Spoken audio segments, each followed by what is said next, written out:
menunjukkan bahwa ada wanita-wanita di kota Medan yang hidup dalam terang dan terus bersinar walau mengalami pergumulan yang berat seperti yang Ayub alami. Kemudian malaikat memanggil beberapa wanita di kota Medan yang hidup di dalam terang dan bersinar walau banyak pergumulan hidup.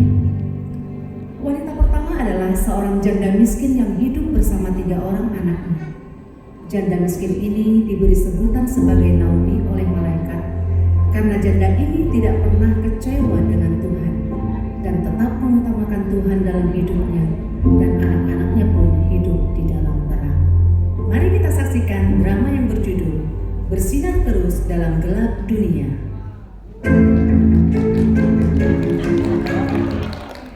Hei, hari ini kejahatan apa yang udah kau lakukan? Wah, sudah banyak mangsaku. Kau ngapain aja? Dari tadi ku tengok kayak malas sekali kau. Mana ada aku malas, sekali kau memang. Bagi lagi mangsamu. Kawan-kawan, ngapain lah kalian ngobrol di situ? Ayo kawannya aku. Kemana kita, Besti? Iya, kemana kita? Udah pahatok lah, unang godang hatamu.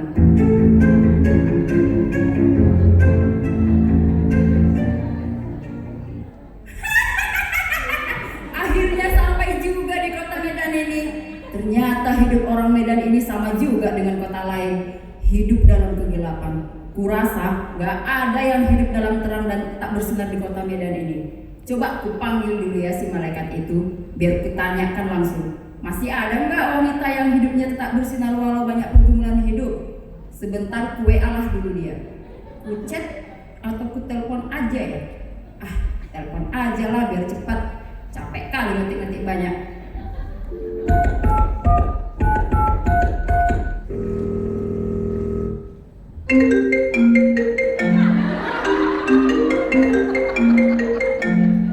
Halo, ini dengan siapa?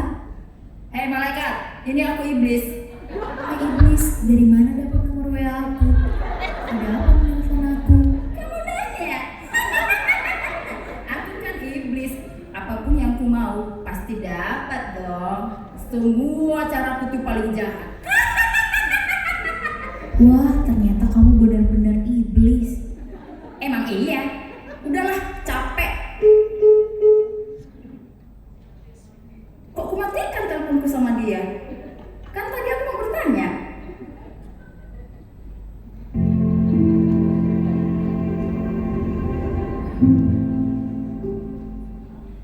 Kamu iblis, mengapa penampilanmu seperti malaikat begitu?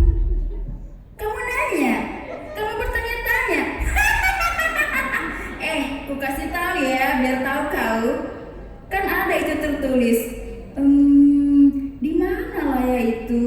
Tunggu dulu ya, ku ingat-ingat. Oh, baru ku ingat. Ada itu. Iya, tertulis di kitab 2 Korintus 11 ayat 14. Hal itu tidak usah mengherankan, sebab iblis pun menyamar sebagai malaikat terang.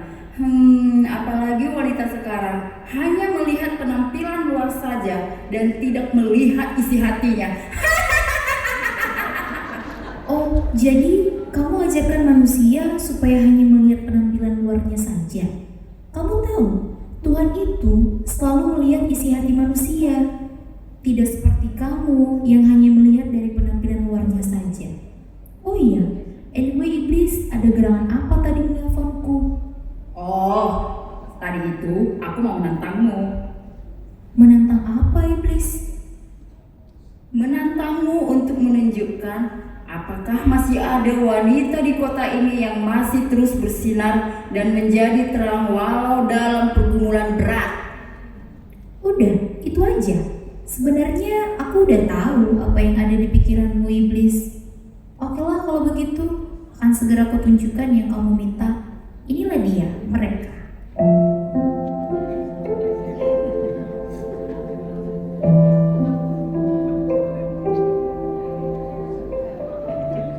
Sudah bertahun-tahun yang lalu, suamiku dipanggil Tuhan. Aku berjuang untuk menghidupi anak-anakku sebagai pedagang asongan di jalan. Dari pagi sampai petang dan harus meninggalkan anak-anak sendiri di rumah. Tapi Tapi aku tetap menjaga hatiku untuk tetap mengasihi Tuhan dengan berdoa dan membaca firman Tuhan setiap hari, beribadah dan menjauhi dosa. Walau terkadang banyak sekali godaan, sering diejek-ejek, dikatain sok-sokan lah, terus diajak untuk melakukan hal-hal yang tidak benar. Bahkan mereka bilang, kan Tuhan tahu kesusahan kita, udah lakukan aja. Tapi sudah memutuskan untuk tetap hidup dalam kebenaran, seburuk apapun keadaan saya. Karena keyakinan saya ini, maka puji Tuhan sekarang ini anak-anak saya pun sudah hidup dalam terang dan terus bersinar.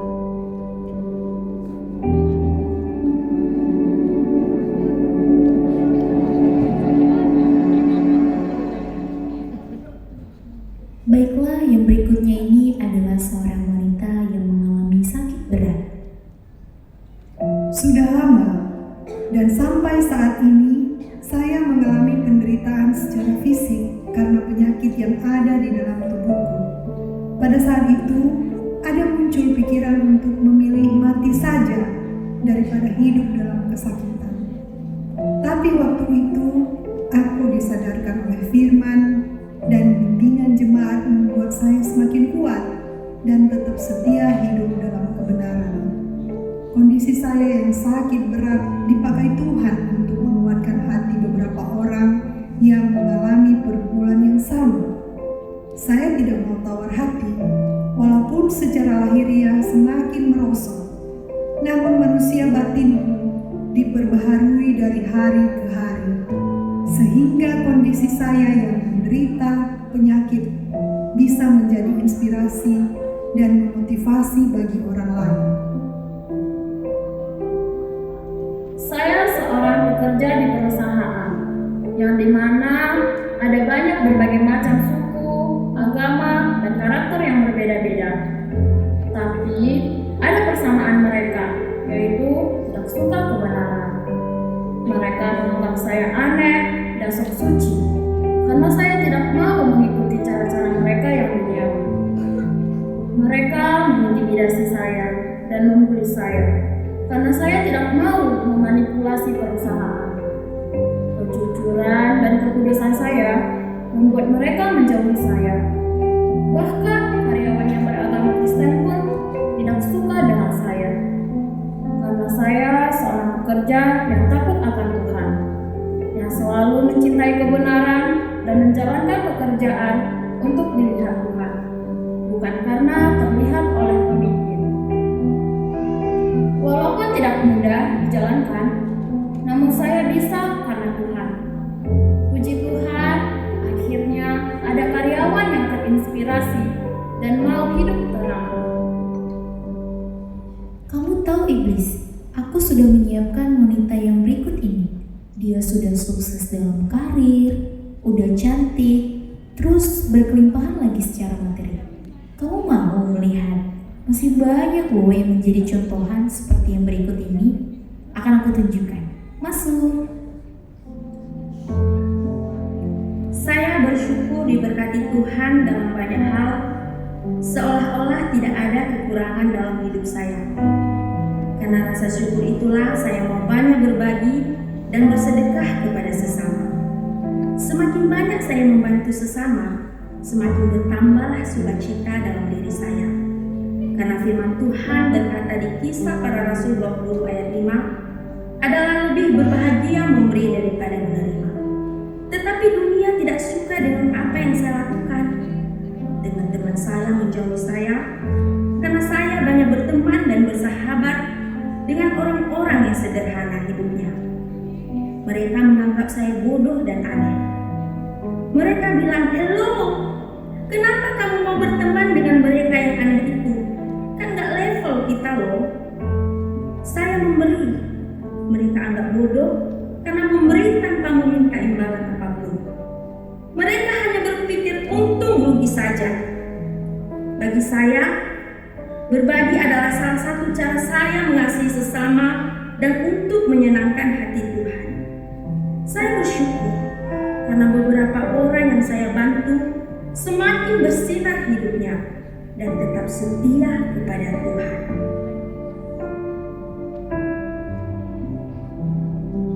Sebagai seorang pelajar yang banyak keinginan dan mau diakui oleh teman-teman, tapi pada kenyataannya sulit untuk mendapat teman yang baik dan real. Kebanyakan teman remaja sekarang lebih banyak memberi pengaruh yang buruk. Sekarang, kata-kata kotor itu sudah biasa diucapkan dengan begitu saja tanpa melihat keadaan di lingkungannya. Membuli pun sudah sangat menjadi tren di masa-masa sekarang. Pacaran sudah seperti sebuah tren harga diri, pornografi dan narkoba menjadi tempat untuk mencari kesenangan dan kepuasan diri. Tapi, aku tetap menjadi anak terang walau dijauhi, ditolak, bahkan dianggap anak bodoh. Aku lebih memilih untuk bergaul dengan anak remaja yang mencintai Tuhan. Kami bersatu hati untuk tetap melawan hal-hal duniawi yang tidak benar. Kami mau menjadi anak yang menerangi generasi penerus, supaya terang kami menjadi jalan bagi anak remaja yang tersesat. Saya seorang mahasiswi. Masalah di kampus itu bukan hanya tentang mengejar gelar. Ada begitu banyak godaan-godaan untuk melakukan dosa. Titip absen, mengopek, boncengan tarik 3, gak pakai helm, pacaran dan pergaulan bebas sudah dianggap biasa. Bahkan tidak sedikit mahasiswa yang menggunakan cara-cara kotor untuk mendapat nilai yang sempurna.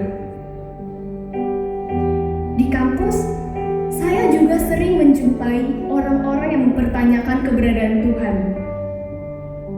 Dan bahkan tidak sedikit di antara mereka yang tidak percaya Tuhan karena mereka lebih menggunakan logika. Hal ini sangat menguji imanku dan membuatku tergerak untuk menceritakan kasih Tuhan yang aku rasakan dalam hidupku. Caraku berpikir, caraku berbicara, dan pertumbuhan karakterku bisa menjadi inspirasi bagi teman-temanku. Aku bersyukur menjadi Kristen yang benar di usia yang muda dan memiliki komunitas yang cinta Tuhan. Memang godaan untuk hidup tidak benar akan selalu ada. Namun satu hal yang pasti, aku punya teman-teman yang juga sedang berjuang dalam hal itu. Aku akan terus berjuang hidup dalam terang, walaupun itu tidak mudah. Karena aku mau menyenangkan hati Tuhan.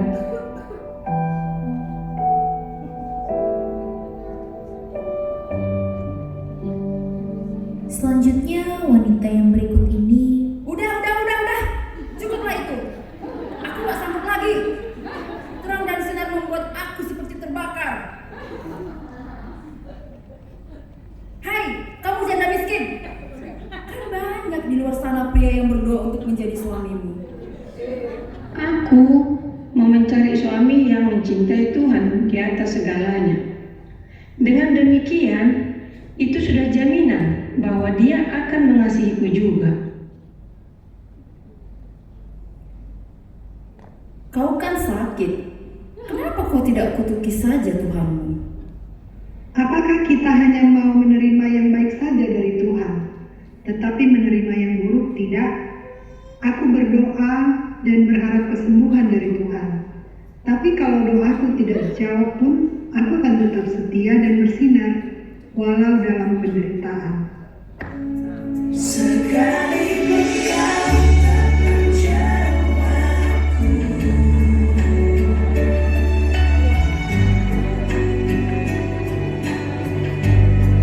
namun ku akan tetap menyembahmu.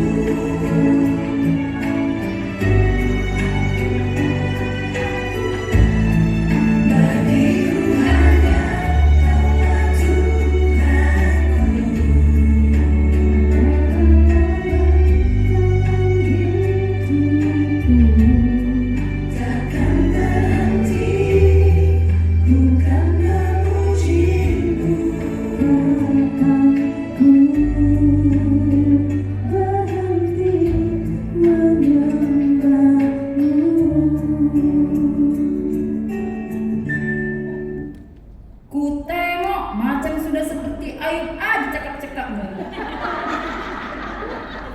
Gara-gara sok sucimu itulah makanya nggak naik-naik jabatanmu itu.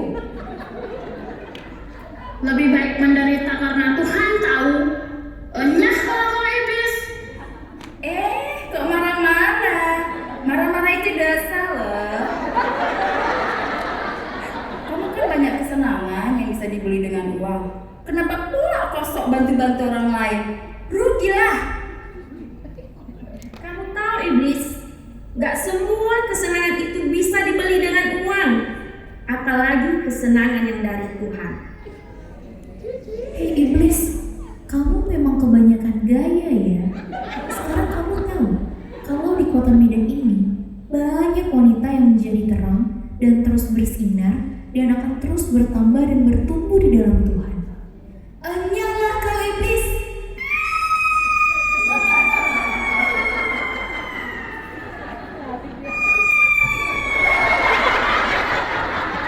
Lalu iblisnya ketakutan dan melarikan diri. Kemudian malaikat dan para wanita terang bersukacita merayakan kemenangan. Wahai wanita terang dunia, teruslah bersinar. Walaupun penderitaan badani kamu alami, sekalipun materi tidak kamu miliki, kalaupun impian-impian terus menghantui, bahkan godaan dosa dan kenikmatan dunia terus menghampiri, tetaplah bersinar, wahai wanita terang dunia, karena sinar kalian membawa damai sejahtera, membawa sukacita, membawa keselamatan. Saat dunia semakin sesat, namun sinarmu menjadi arah pada keselamatan. Saat dunia semakin gelap, namun sinarmu semakin terang benderang. Penderitaan dan pergumulan hidup adalah waktu yang terbaik untuk memancarkan sinarmu kepada dunia, yaitu sinar keselamatan untuk hidup yang kekal bersama Tuhan kita di surga. Amin. Mari, kalian akan mendapatkan upah yang berlimpah-limpah di surga. Matius 5 ayat 10-12. Berbahagialah orang yang dianiaya oleh sebab kebenaran, karena merekalah yang mempunyai kerajaan surga. Berbahagialah kamu jika karena aku kamu dicela dan dianiaya dan kepadamu difitnahkan segala yang jahat. Bersukacita dan bergembiralah, karena upahmu besar di surga. Sebab demikian juga telah dianiaya nabi-nabi yang sebelum kamu. Demikianlah persembahan drama musikal dari para wanita terang dan bersinar.